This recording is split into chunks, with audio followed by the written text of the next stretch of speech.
Fala galera, como é que vocês estão? Tudo bem? Que bom que vocês estão aqui com a gente. Hoje é o nosso primeiro episódio do Jumpcast. Serão uma série de 12 episódios. Nós pedimos o seu apoio, esteja conosco, viu? Será um tempo precioso aqui.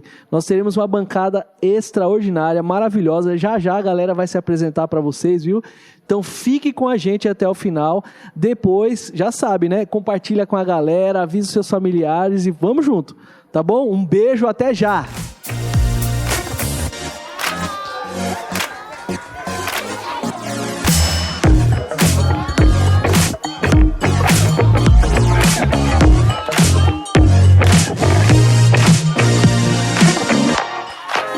Gente, a gente está aqui no nosso primeiro Jumpcast. É muito chique esse negócio, gente. Olha só, olha essa estrutura maravilhosa e olha essa mesa maravilhosa. A gente está cheio de convidados ilustres aqui e, obviamente, eu vou deixar eles se apresentarem, porque, assim, o gabarito é altíssimo, entendeu? E a pessoa aqui jamais ia conseguir decorar tantas atribuições que eles carregam. Brincadeira, gente. Então, a gente tem aqui conosco hoje Felipe Dias. E aí, Felipe, fala pra gente um pouquinho do que você faz, quem você é, pra galera te conhecer. Legal, prazer a todos, prazer estar aqui, obrigado pelo convite. Bom, sou Felipe Dias, como já foi falado, sou empreendedor, empresário, amo esse assunto e casado com a Daniele, amor, te amo, um beijo. E é isso, gente, acho que isso me define. Um beijo pra Dani, um beijo pra mamãe, um beijo pro papai, isso mesmo. Agora a gente tem também aqui com a gente a Lígia.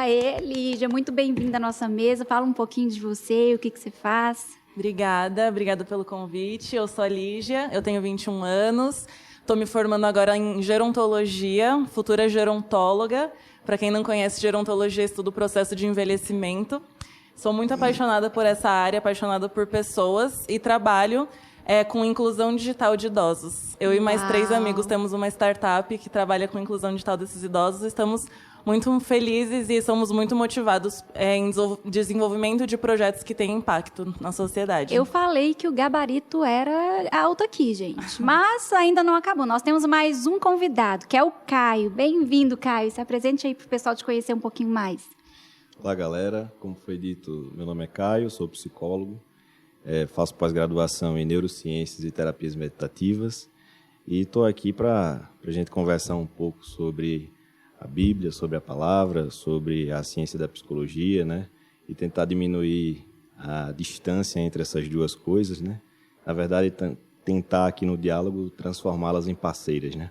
Isso, nós estamos aqui para desmistificar algumas coisas, né? Que às vezes a gente tem tantas coisas como tabu, mas que não são muito mais simples do que a gente imagina, né, Caio? Exatamente. E para a gente começar, eu já quero jogar a batata quente no colo do Felipe. E eu quero que o Felipe já faça a primeira pergunta para o nosso psicólogo aqui responder. E aí, Felipe? Vamos lá, meu amigo. É o seguinte, eu acho que como já foi falado, existe um grande tabu entre, muitas vezes, a psicologia, né? E a Bíblia. Eu queria perguntar para você como nós podemos encontrar a psicologia na Bíblia? É possível ou não é possível? Veja, é preciso a gente diminuir realmente essa distância e acabar com essa cisão, né, entre a Bíblia e a ciência da psicologia. Na verdade, as duas mereciam ser grandes parceiras, né, até porque a área da espiritualidade é um campo da vida humana, né, e a psicologia também estuda esse campo da vida humana, bem como todos os outros comportamentos, né. Mas, bem, falando sobre o que a Bíblia traz em termos de psicologia, traz, sim, muitos direcionamentos, inclusive desenvolvimento de muitas virtudes, né, de muitas competências e habilidades, muitos direcionamentos voltados para realmente a criação e a construção dessas habilidades no comportamento das pessoas, né? E a psicologia vê com bons olhos, né, justamente esses ensinamentos bíblicos, né, na vida e da espiritualidade, né, do campo humano. Muito bom, muito bom. Então, gente, é muito claro a gente ver essa correlação e é importante a gente ter debates e conversas assim para que isso seja traduzido numa linguagem clara também para os nossos jovens que estão aí nos assistindo. E, Lígia, a gente estava até conversando um pouquinho antes da gente começar a respeito da juventude, o que a juventude tem passado nesse período, principalmente agora, de tanta crise, pandemia, isolamento social. E dentro desse campo, né, da nossa juventude, o momento atual, pense em algo aí que talvez você possa perguntar aí para o nosso psicólogo. Nossa, que responsabilidade.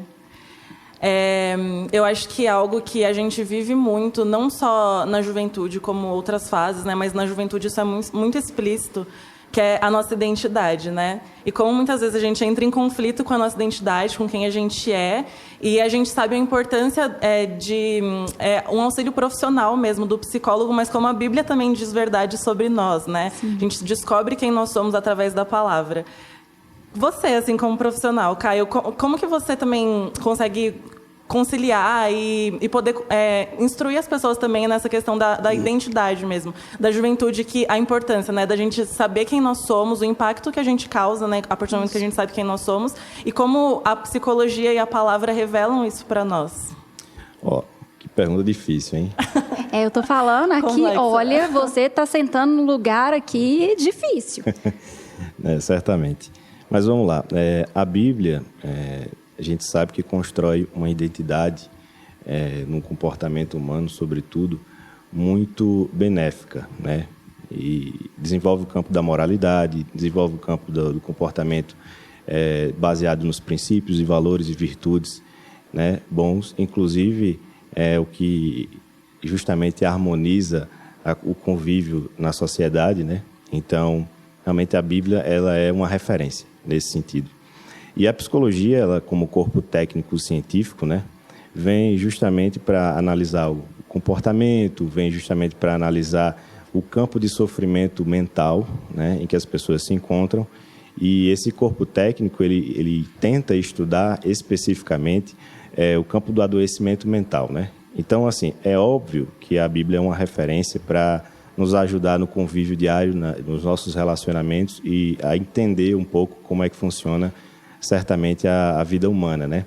Mas a psicologia ela também traz repertórios bem específicos, né, validados cientificamente, para ajudar a nos conhecer melhor, construir essa identidade também, né? Então, os valores e a moralidade e as virtudes que a Bíblia nos instrui, nos ensina e constrói na nossa identidade, a psicologia também é parceira nesse sentido, sobretudo no desenvolvimento do autoconhecimento, né? No campo do autoconhecimento, que é um campo configurado específico para cada pessoa, né? Então, a gente não pode, em alguns assuntos, sobre alguns aspectos, generalizar, né? Então, a gente precisa realmente abordar a configuração específica e particular de cada um, né? Utilizando um corpo técnico que dirige a pessoa justamente para sair de qualquer campo de sofrimento que ela esteja se encontrando. E com o apoio da Bíblia, esse suporte ele é com certeza muito mais acelerado, né? E muito mais útil. Com certeza. E foi muito legal você ter tocado nesse assunto, porque eu acho que também entra essa questão do autoconhecimento, entra a terapia, né? E eu acho que a terapia, Caio, por muito tempo foi visto dentro da igreja como um tabu, algo que talvez, o crente não pode frequentar uma terapia. Se o crente frequenta uma terapia, é sinal de fraqueza de fé. E a gente precisa ter um equilíbrio nisso, né? E eu acredito assim, quando a gente passa por esse momento de sofrimento, é muito comum a gente, dentro da igreja, procurar uma liderança espiritual para nos ajudar, nos direcionar. Mas até que ponto, Caio, até que ponto eu procuro um líder espiritual para me ajudar, mas às vezes eu estou passando por um momento muito atípico na minha vida e que a ajuda de uma terapia, de um profissional, ia fazer toda a diferença. Como que a gente faz essa correlação, sendo cristão, estando dentro da igreja e tendo que vencer esses tabus e precisando procurar um profissional? Como que a gente lida com isso? Bom, exatamente. Eu acho que a Bíblia ela vai nos dar direcionamentos, mas a gente muitas vezes precisa ajustar esses direcionamentos de acordo com a configuração muito particular de cada um, né? Então, esse ajuste, ele é oferecido justamente pelo corpo técnico da psicologia, né? E muitas vezes a gente não encontra um direcionamento tão específico, com um conhecimento a respeito do comportamento, a respeito do tipo de perspectiva, visão, do tipo de ideia que se tem de determinadas coisas que muitas vezes podem estar causando o adoecimento da pessoa, né? Então, assim, não é por ela ser cristã, não é por ela estar buscando o conhecimento da Bíblia, estar vivenciando, né, o conhecimento bíblico, né, dentro da igreja, que ela está isenta do sofrimento mental. Exato. Então, Sim. assim, é claro que a Bíblia ela vai dar suporte espiritual, né, em vários sentidos, principalmente o convívio, ele é muito benéfico, todos nós precisamos uns dos outros, isso é claro, é evidente. Mas existe um corpo técnico preparado justamente para entender de maneira clara, de maneira, digamos, mais precisa, exatamente, algumas questões do adoecimento mental, né? Que talvez não seja encontrado no âmbito da igreja, do convívio com os cristãos, né? Então, uma coisa não anula a outra. Eu acho que uma coisa é bem parceira da outra, né? Isso, e deveria ser assim, né, Caio? A gente deveria, como pastores, como líderes de igreja, de jovens, entender que isso é uma grande ferramenta que pode nos ajudar no pastoreio, no cuidado com os jovens também. Muito bom, né, gente? Muito legal. Eu acho que, pegando esse gancho em relação à terapia, eu acho que a gente não tem a capacidade de falar para uma pessoa que, exemplo, foi diagnosticada com câncer, que é bobeira, né? É bobeira, não vai... Isso é bobagem, né? Sim. Então, eu acho que eu gosto de trazer a mesma relação, né, uma questão de depressão, por exemplo, que eu passei por uma depressão e hoje eu dou graças a Deus ao pastor, né? Com certeza a igreja fez muita diferença no meu tratamento, mas com certeza é o profissional. E o bacana, nem todos os pastores têm essa visão. O meu pastor, foi ele que me levou até o psiquiatra. Inclusive, ele que pagou a consulta, porque o meu momento estava tão de dificuldade financeira do que aconteceu comigo, que olha só que legal. Ele, além dele procurar um profissional, achar um profissional, ele me levou, ele foi comigo até o profissional e ficou lá na consulta comigo e que bacana, né? Gosto de falar disso porque eu acho que tem muitos pastores que, e aí vai a minha pergunta para você, que ficam com medo dessa questão do profissional. E aí a minha pergunta para você, como que a gente procura um profissional? O que é um bom profissional e que não é um bom profissional? Porque, né, acho que tem um pouco de tabu. Poxa, eu vou indicar um profissional que ele vai desvirtuar a pessoa da igreja, né? O psicólogo vai falar alguma coisa que a pessoa vai desistir da fé. Acho que tem muito esse tabu mesmo, né? E como você poderia, acho que... trazer uma clareza nesse sentido em relação à busca do profissional, o que tem a possibilidade do profissional falar alguma coisa para desvirtuar a pessoa da igreja? Como que, ali na terapia, como que é isso? Bom, vamos lá. Primeiro ponto, quando buscar um profissional, né? Eu acho que quando o sofrimento ele extrapola para várias áreas da nossa vida, né? Para o âmbito do trabalho, né? Para o âmbito dos relacionamentos, né? A gente não consegue fazer coisas básicas que a gente sempre fez no dia a dia. Talvez essa seja a hora de procurar ajuda, né? Porque a gente não está conseguindo regular nem as coisas básicas, né? E a gente sabe que a vida é imprevisível, né? Sempre nos prega alguma pecinha para que a gente aprenda algo novo, né? Mas, e esse segundo ponto, a respeito de se o psicólogo vai induzir a pessoa a desistir da própria fé, não é verdade. Tá? Até porque o profissional bem preparado, ele está ali não para dar direções a respeito de crenças religiosas, né? Ele está ali para instruir a pessoa com relação a maus hábitos, maus comportamentos, né? Perspectivas distorcidas, equivocadas, né? Maneiras de ler a própria realidade, o próprio contexto, que estão trazendo prejuízo e trazendo dano, causando um adoecimento mental. Eu acho que, não sei se você vai concordar, Caio, mas eu acho que se a pessoa desistir da fé ou desvirtuar da fé por causa de um profissional, eu acho que, será se ela estava primeiro na fé Afetar muito rasa, né? E outra coisa, né? Acho que qualquer pessoa, né? Se ela desiste por causa de um profissional, como psicólogo, ela pode desistir por causa de qualquer outro profissional, ou eu ou mesmo, né? Outra coisa, exatamente, né? exatamente. Você buscando um empresário, ou um dentista, ou qualquer outro profissional. Então, acho que esse é um ponto interessante. Sim, sim. E até vinculando na questão da própria identidade que a gente estava falando, quando a gente lida com essas situações assim de adversidade, isso vem para agregar em quem nós somos. A gente não pode colocar a expectativa da nossa vida nessas circunstâncias, né? Mas isso vem para impactar a nossa vida e não a nossa vida depende de alguma palavra que vem nos desmotivar, de nos desestimular mesmo assim a perseverar, né? Mas ainda falando sobre essa questão de procurar ajuda profissional, eu queria saber se a gente só deve procurar ajuda profissional quando a gente está mal. Tipo Boa assim, pergunta, é verdade. eu estou muito triste, eu preciso de um profissional. É só aí que a gente procura um psicólogo? Não. Porque as pessoas geralmente procuram ajuda quando não estão conseguindo lidar sozinhas com a própria vida, né? Mas, objetivamente, respondendo a sua pergunta, não.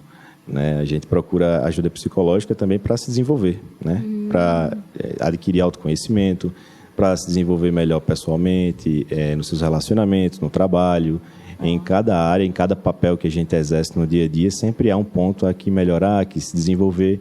Então, esse interesse é, sobretudo, muito benéfico, né?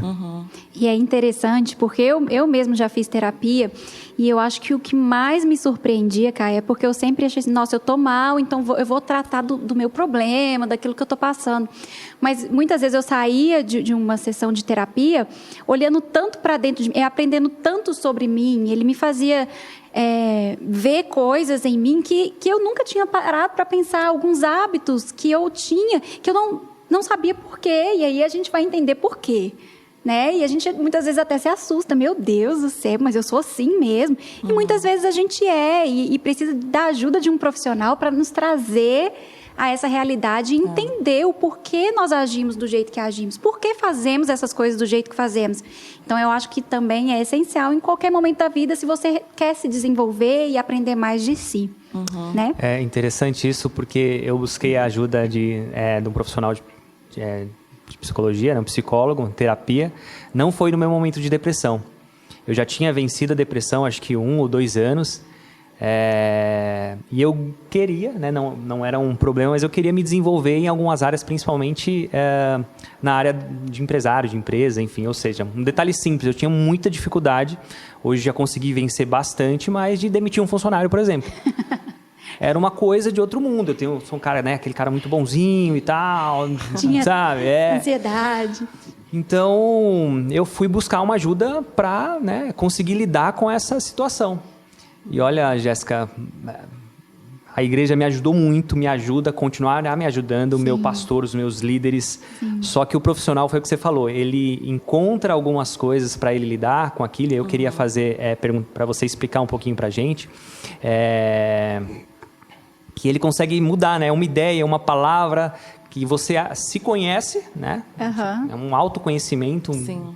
Que eu acho que é libertador, algumas coisas. E aí eu queria que você falasse um pouquinho do TCC, da terapia cognitiva comportamental. O que é isso e como que funciona isso? Legal. Bom, Que a gente tem aquela visão, né, de ir pro psicólogo, deitar naquele, né, divã, No divã. deitar no divã e ficar lá e tal. Como que é esse tipo de terapia? Bom, vamos lá. A TCC ela visa entender não só o campo de crenças, né, o campo de, basicamente, transformando uma linguagem mais simples, o campo de pensamento, né? Quais são as ideias rígidas que a gente tem a respeito de algumas coisas, né? Quais são os comportamentos que são disfuncionais? O que é disfuncional? É que não está se adaptando bem à tua realidade, né? Por exemplo, você precisava da competência de saber demitir um funcionário, né? E alguma coisa estava sendo empecilho para que você executasse bem essa função na sua empresa. E o corpo técnico da TCC, ela vai tentar encontrar justamente qual a crença que está, digamos assim, motivando a dificuldade ou motivando a fuga, muitas vezes, de algo que você deve fazer porque faz parte da tua alçada profissional. Então, vai estruturar bem o teu campo de pensamento, né, trazendo evidentemente, como cartas na mesa, digamos assim, quais são as ideias que não são funcionais, quais são as perspectivas que são distorcidas, quais são os comportamentos que estão te trazendo adoecimento, né? O foco da TCC são justamente nas crenças e no comportamento. Muito bom. Agora, Lígia, a gente está quase acabando o nosso primeiro bloco aqui e eu queria deixar você fazer a nossa última pergunta ou a sua última colocação, o que você pensa. Afinal de contas, a gente conversou aqui sobre muitos assuntos, mas eu queria deixar você encerrar esse nosso primeiro bloco agora. Primeiro eu queria falar que eu dei uma palpitação aqui porque eu ouvi a palavra TCC e eu tô com meu TCC atrasado. Gente, é bom a gente saber que TCC também tem outro significado, sim, né? Sim. Caio, como você acha que a palavra confirma o que a gente vê na faculdade? Porque, por exemplo, na faculdade de gerontologia, né, a gente tem uma disciplina de cuidados paliativos. Então, a gente estuda o final da nossa vida, sendo a pessoa estando em processo de adoecimento ou, enfim, fatores naturais assim que acaba agregando no falecimento dela, né? E eu achei muito interessante porque nessa disciplina a gente estudou muito sobre os desejos que a gente tem no final da nossa vida e como é bom a gente ter esse olhar para outra pessoa. Então, vamos supor que uma pessoa ela tem algum problema de saúde que não pode comer algum doce, por exemplo. Mas ela está já em processo de cuidados paliativos, ela quer comer um brigadeiro. Nós temos esse olhar sensível de proporcionar isso a essa pessoa, né? E, gente, quando a gente pega a palavra, vai ver no Antigo Testamento, por exemplo, tem alguns exemplos de pessoas que já estão no final da vida e falam que gostariam de viver algum tipo de situação, alguma outra experiência, né? Quando eu leio a palavra confirma muito aquilo que eu vejo na faculdade, sabe? Então, às vezes, a gente tem alguma coisa na nossa mente que é tão separado, mas uma confirma a outra, né? Vejo muito que a ciência, a pesquisa, ela confirma, assim, as coisas que o Senhor faz, aquilo que o Senhor fez, e não somente na própria criação, que a gente percebe isso, né, na natureza, com os nossos olhos visíveis mesmo, mas na nossa própria formação interna, assim, como a palavra de Deus, a Bíblia confirma aquilo que a gente estuda também, aquilo que a gente exerce na nossa profissão, né? Qual é um pouco da sua perspectiva, assim, sobre essa confirmação? A gente não pode negar que a palavra, ela realmente tem direcionamentos muito, digamos assim, coincidentes ou semelhantes, muitas vezes, com o nosso campo profissional, né? A nossa atuação profissional que se pauta justamente em alguma ciência, né? Então, isso prova que a palavra, ela realmente tem um poder de descrição da nossa realidade bem elevado, né? Bem, digamos assim, descritivo, né? Então, digamos que a ciência, ela realmente confirma muitos fatos, né? Principalmente do que diz respeito à interação humana, né? O âmbito de relacionamento humano. Mas existe uma diferença que é justamente o campo da espiritualidade em si, né? Se atendo ao campo do comportamento humano, sim, a Bíblia ela vai conseguir realmente descrever muitas verdades, né? Sobre a nossa vivência, né? Principalmente sobre as experiências, né, que a gente tem aqui. Então, eu acho que é verdade isso. É uma grande verdade. Muito bom. Gente, nosso papo de hoje foi extremamente enriquecedor. Tenho certeza que para você aí de casa que está nos assistindo também. Mas a gente vai ter que ficar por aqui nesse primeiro momento. Mas não significa que a gente terminou as nossas pautas, né? A gente vai ter um break, um intervalo aqui. E a gente volta no próximo episódio com muito mais. Até lá!